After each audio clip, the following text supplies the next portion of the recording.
कोटा बूंदी, ये तमाम हारोड़ती क्षेत्र, ये हमारे सामाजिक राजनीतिक छात्र जीवन से हम यहाँ पर ही सब कुछ हमने अनुभव किया, यहीं सीखे। यहाँ की जनता का प्यार मिला, स्नेह मिला, आशीर्वाद मिला, और हमने इस सारे क्षेत्र में लंबे समय तक जनता के अभाव, कठिनाइयों के लिए भी संघर्ष किया। केंद्र में माननीय प्रधानमंत्री नरेंद्र मोदी जी के नेतृत्व में सरकार बनी है, तीसरी बार सरकार बनी है,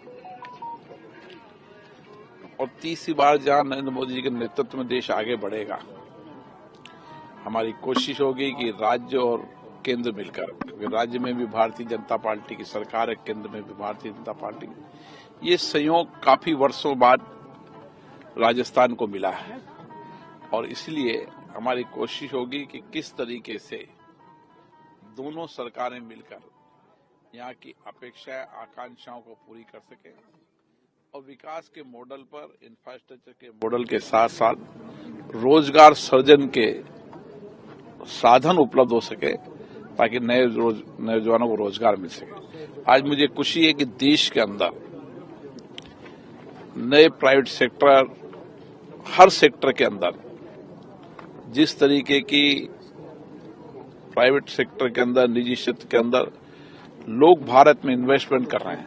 और दुनिया के देश भी भारत में इन्वेस्टमेंट करने के लिए जिस तरीके उत्सुकता है, आने वाले समय में इन सभी सेक्टरों के अंदर निश्चित रूप से नौजवानों को रोजगार मिलेगा, और भारत को हम पर्यटन की दृष्टि से भी दुनिया का, आज भी हमारी सांस्कृतिक विविधताएं, हमारी अलग अलग हमारी भौगोलिक स्थिति के कारण दुनिया के पर्यटक यहाँ पर आते हैं। तो ऐसे बहुत सारे सेक्टर हैं जिसमें भारत देश लगातार आगे बढ़ रहा है।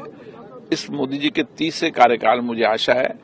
कि देश नए कीर्तिमान हासिल करेगा। लोकसभा अध्यक्ष कई सारे एक तरह से कहे तो संकेत दिए हैं, देर तक लोकसभा चलाई, जब राष्ट्रपति अभिभाषण पर चर्चा हुई, नियमों में बदलाव किया गया, क्या उस पर क्या कहना चाहेंगे? मेरी कोशिश रहती है कि मुझे जो जिम्मेदारी मिली है, ये संस्था लोकसभा हमारे लोकतंत्र का मंदिर है, आस्था का केंद्र है, लोगों के विश्वास का केंद्र है।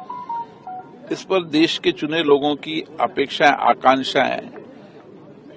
अपने अपने मत,